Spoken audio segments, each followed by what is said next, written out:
Let's now come to oral communication. Ask the students to role play the dialogue.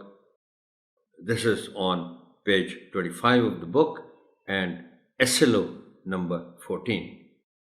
اچھا ایک اور میں وضاحت کر دوں، شاید پہلے چیپٹر میں ہی کر دینی چاہیے تھی کہ when we say کہ ask the students to role play the dialogue، آپ نے کرنا یہ، چونکہ میں پہلے بھی آپ سے گزارش کر چکا ہوں کہ یہ ڈائلاگس سوائے ایک آدھ چیپٹر کے تمام چیپٹرز میں ہوں گے، اور اس کی اوپننگ لائن پھر یہی ہے کہ ask the students to role play the dialogue. آپ نے کرنا یہ ہے کہ جو بھی کریکٹرز ہیں اس ڈائلاگ کے دو ہی ہوں گے عام طور پر، تو آپ نے دو بچوں کو سلیکٹ کرنا ہے اور ان کو پہلے آپ نے کہنا ہے کہ اس کو اچھی طرح پڑھ لو، بار بار پڑھ لو تاکہ فلو کے ساتھ بول سکو۔ وہ بے شک بک سامنے رکھ کے پڑھ دیں، نو پرابلم، ضروری نہیں ہے کہ یاد کریں وہ زبانی۔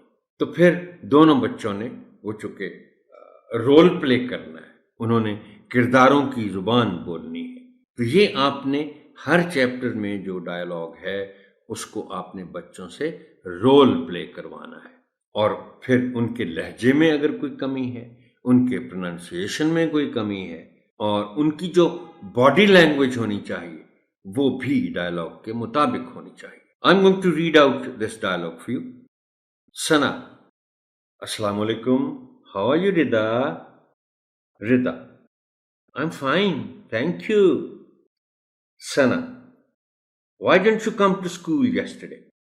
Rida: My mom was sick and I had to take care of her. Sana: How is she now? Rida: She had fever, but she is fine now. Sana: You did very well. We all love our mothers. Rida: Thank you, Sana. It's time for the class. Sana: Thank you and bye.